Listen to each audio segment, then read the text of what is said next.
Joining me now on this episode of Locally Sourced CP is the director of the El Paso Museum of Archaeology, Mr. Sebastian Ribas-Normand, right? Mm-hmm. Sir, thank you for joining me today. Thank you, Ray. You're welcome. I'm pleased to be here with you guys all today. I appreciate you letting us come out and set up in the beautiful museum here in the Northeast. We had talked a little bit about how, like, some people in El Paso don't even know this is out here. But first, let's jump into you. Let's talk a little bit about you, how you got into, I guess, archaeology or becoming the director here. Okay, so that's a long story. I've been here in El Paso since 2006, but I come from Spain. My background, believe it or not, is a bachelor's in art history. Cool. So I am in an archaeology museum, which doesn't make too much sense. But because when I finished my career, I started to work a lot into heritage preservation, doing catalogs of all buildings, all cultural things on the island where I grew up in Spain. And then besides of that, through my college, I was able to go to do a dig during the summer, an archaeological dig, and I really got hooked up on that one. It's addictive, I'm going to tell you that. Once you start, you don't want to let it go. So I ended working with that small museum in the mountains in Mallorca, Spain, for over 8 years as a volunteer during the summers. So I have a big baggage of archaeological work from copper, Bronze Age to Iron Age settlements, Roman, Muslim, and even medieval also. Cool. So I've touched a little bit of everything. So I was not foreign to archaeology, okay? It's one of my passions. I love history, big fan of history. Actually, the exhibit that we are inside, it's all about history, and we can talk a little bit more later about that. Yeah, for sure. Life brought me to the United States. I met my wife overseas, and when it came to we get married and who goes where, it was easier for me to come over here, for about 3 years we live in Pennsylvania. That's where she's from. And I was doing a variety of jobs. I work at Starbucks, I work for Target, a little bit of everything. And after a few years, I was I want to go back to my stuff. Yeah. So I started to look, and on the eastern border of the country is a little harder if you are just a legal resident, like I was. I was not naturalized at that time. So I started to look more west. Especially New Mexico. Yeah. It has a very vibrant cultural scene, a lot of museums. And I started to throw applications a little bit all over the place. And one of them was here, the city of El Paso, for the museums. And guess what? They are the ones that ended up calling me, and they are the ones that ended up giving me a job at the History Museum downtown. I was there for 15 years. Oh, wow. Working at the History Museum as a museum operations, taking care of the facility, doing their exhibits as a preparator. That was my last job. And then this museum here, the Paso Museum of Archaeology, suddenly lost its director, so I was asked to step in temporarily, and here I am still. I took the job. It's been already a little bit over 3 years that I'm here, and happy and running it, and let's go for the future. I mean, it has a lot. I have a lot of plans for this place, so I'm going to be here for a while. That's awesome, man. I dig your no pun intended. I dig your passion for the archaeology museum and the passion that you bring here, especially. I'm just so thankful we have someone with your passion here in El Paso to take this museum to the next level, and just seeing the. Like I said, it's been out here for a while. I've been here as a kid. I'm a lifelong resident of Northeast, and it's cool to see how this place has grown and improved over the years, and even more so now, like including the new exhibit we're in. You want to talk a little bit about the new exhibit we're in? So the new exhibit, it's very personal. because this is part of my personal research that I do on the side. So another of my jobs that I held when I was in Spain, I was for 2 years working in a 13th century castle. I was one of the docents, but docenting is not all the time. You know, you have your groups that come and visit, and then you have some breaks and some dead time. So some dead time was used to plan, you know, the tours, but other times I will kind of wander around and meet some of the people that was working. And at that time, they were doing a restoration project in the keep, in the tower of the castle. So I got to meet all those conservators, and especially who I consider now my mentor. Actually, I have a picture of her here in the exhibit. Nice. Dr. Elvira Gonzalo, she showed me how to properly study and record historic graffiti. That's what they were doing in the castle. And that developed into a really big thing for me. My free time was spent recording the mason marks on the castle that had not been done before. It was published in the mid-2000s, about mid to late 2000s in the international conference in Belgium. So that was a big step for me. And then when I came here to El Paso, obviously one of the first places that I visited was Hueco Tanks. You know, I love the outdoors, so I was told about this park, so me and my family, we went there. I had my little kids, they were little, so we were not able to go all over the place, but the few places that we went, one thing caught my eye was that besides the pictographs that you have in Hueco Tanks, which are priceless, they were all those historic inscriptions that they were considered more like graffiti, you know, like a nuisance. And I started to look at the dates, and I'm like, just wait a minute, you have like 1800s here, you know? This is historic for you here in this area. So a few years later, you know, I was already in the system, working at the History Museum. I was helping with an outreach at the McGuffin home, and guess who was next door to us? The table of Hueco Tanks State Park. So I started to talk to the ranger there, and you know, I popped the question saying, has anybody looked and investigated your historic inscriptions? And she said, like, we have, I think, a listing or a couple of listings, but nothing concrete on them. And I said, would the park be willing to allow me to go record, investigate, and try to give you as much information as I can from those names that you have there.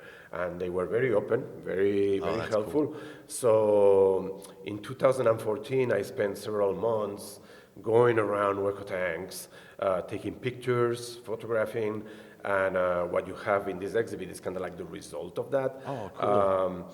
I did present in 2015 in the conference that we hold here at the museum. A very brief presentation, but that was the beginning of everything. I constantly been working on it. I haven't stopped. I'm still researching. I hope that I can do a book about this subject eventually. So this exhibit is kind of like the next step, and you will learn when you come here. You will learn about all the people that came through Hueco Tanks starting from 1849, which is the 49ers going to California.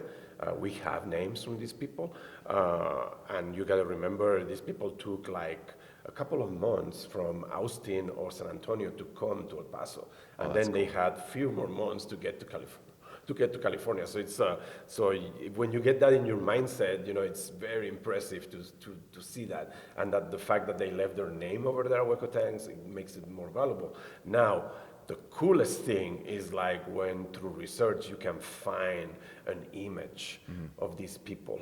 You can find who they were, what they did, why they were here. When you get that, you are creating connections with the history net that we have here in El Paso. So that's exactly what this exhibit is about. It's like all those connections, who they were, what they were doing here. There is people that were important people here in El Paso or in the region, important key players. So you have their names over there on the rocks. That's cool. You're able to put like basically like, pardon the like not really pun, but you're putting a face to the name. Correct. And being able to like identify and just show their history. It's not only the history, it's like getting it humanized. Right.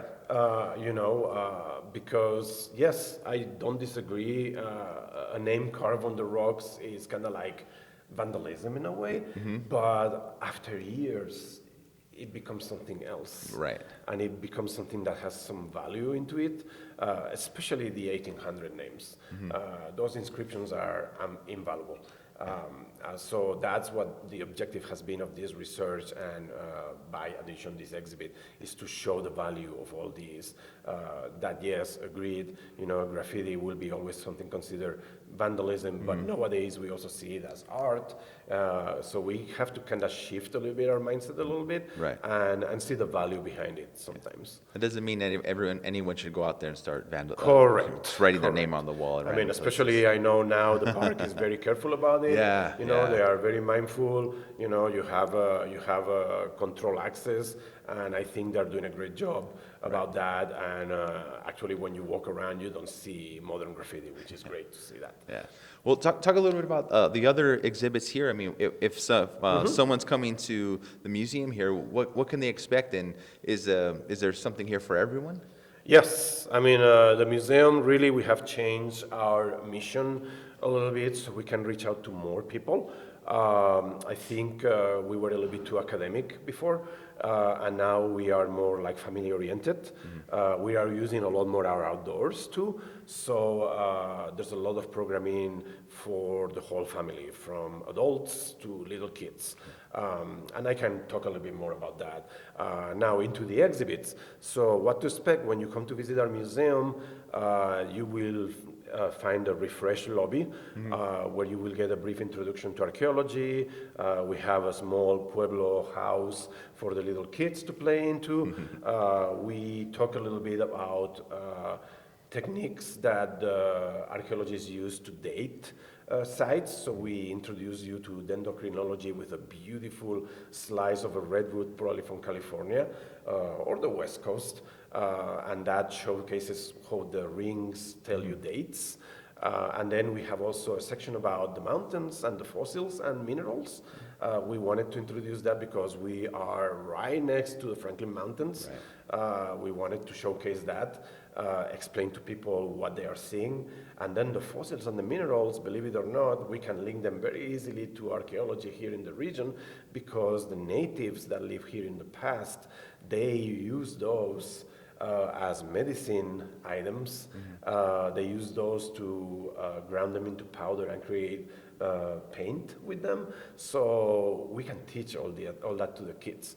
Once you go from our lobby into our South Gallery, you are going to step back into the past. This gallery is our diorama gallery, and it's pretty much as it was when the museum opened in 1977. We haven't changed much of it. We think that the charm of it is that, to keep it the way it is. I think museums have had a tendency to walk away from dioramas a little bit. They consider them old-fashioned, but my personal mindset on that is like completely the opposite. And I can see the reaction of people when they come through. I mean, an example would be yourself. Right. When you came when you were a kid, you probably saw those dioramas. And when you come 20 years later, you will find the same as you saw as a kid. So that will bring memories, which is great. I love that fact. But besides that, they're very informative, very showcasing how things were during those different periods that we have. And I think they're a very excellent introduction to what the museum showcases. Once you are done with the diorama gallery, we suggest you step into the site where we are right now, which is the North Gallery. In the North Gallery, you will get an in-depth vision of what you saw in the diorama. So you're going to have way more artifacts, way more information. It is a work in progress. This fiscal year 26, we're probably going to renovate 2 of our hallways here. make them more up to date, more up to the current research. But we are kind of trying to keep up with that because, I don't know if you know this, we have a small exhibit about the White Sands footprints. Oh, cool. Those are footprints that were found in White Sands National Park in 2018-19. They are unique because they have been able to date some of those footprints, and they have literally rewritten the book of the Palo Indians here in the area. Oh, wow. We were thinking that humans came to this region around 12,000 years ago. Now we are talking about 22,000 years ago.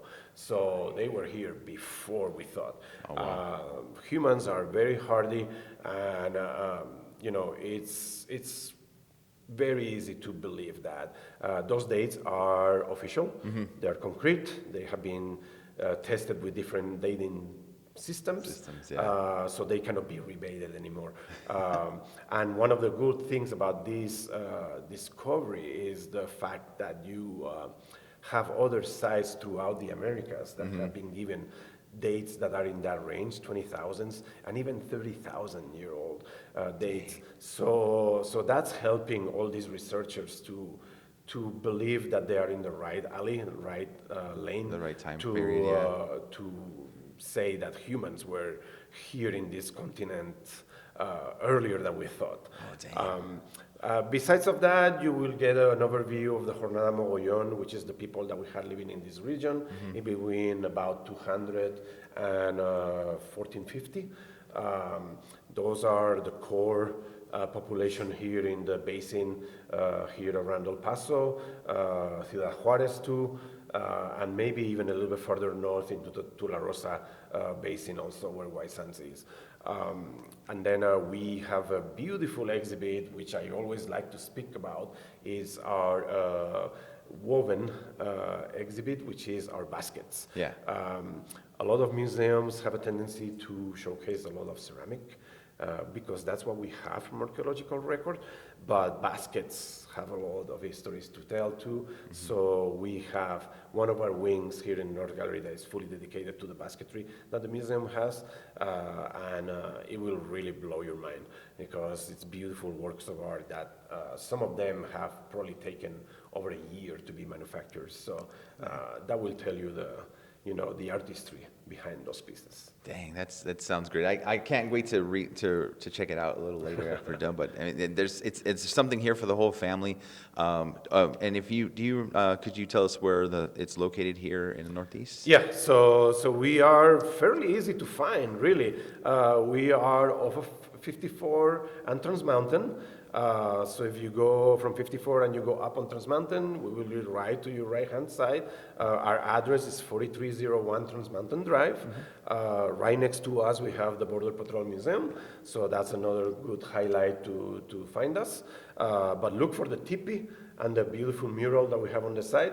It's very visible from the road, so you cannot really miss us anymore. Yeah, and it's a treat because we got here today and it just rained, so everything's nice and it's beautiful. It's beautiful today. right now. It smells so good outside. Uh-huh. It smells like a great desert. I love that. I love it when it does that. So it's an extra treat for us getting here today. Correct. I appreciate you coming on and chatting with us about the museum. I can't thank you enough for letting us hang out in the space and be able to showcase you guys and just remind everyone that you guys are still out here, or invite everyone who hasn't been here to come check out the museum here. Yeah, I mean, we are open to the public Tuesday through Saturday, 9 to 5. We have a special programming, like for example, next Saturday, July 26th, we are running our Insect Night program. That's going to be running into the evening from 6 to 9:30, I think, almost to 10 probably. I bet you that we're going to be longer because we have our moth program that will probably go later on. It needs to be dark for it. Yeah. But if you like bugs and then little critters, please come. We even have like edible critters in the store for sale. So, if you're adventurous, please. Yeah. Please come and visit us for Insect Night on July 26th. Awesome. Ava, you want some bugs? No? Okay, no, she's not. Okay. And I appreciate coming on. And if anyone's wanting to get some more information, where can they get some more information from you guys? So very easy. Please follow us either on Facebook or Instagram, El Paso Museum of Archaeology, easy to find. And then our website is ebmark.org. And in our website, you will find our current events, current exhibits, a little bit more of information. There's an educational side. Even if you want to become a volunteer with us, you know, we are open to offer opportunities. So you will find the information that you need to become a volunteer. Awesome, awesome. I appreciate it. I'll make sure I put all the information description below. That way people can click on you guys, follow, make sure they keep up with all your current events. I really appreciate you coming on, Sebastian, again. Thank you so much. Is there anything else you'd like to say or add before we end today? I didn't cover too much the programming, but I wanted to at least showcase a couple of our programs that we are doing. Yeah, for sure. One of them is for the little kids, so it's for that's always 4 important. to 6 years old. Yeah. It's our Discovery Nature program that happens every first Saturday of the month. Okay. It's free. So, you know, I really suggest for families with little kids to come over, check it out. It's a very nice program. It's about 3 hours in the morning, and, you know, we really focus on nature and other things that we have to offer outside of the museum in our trails. And then the other program that we are kind of introducing is our homeschool program.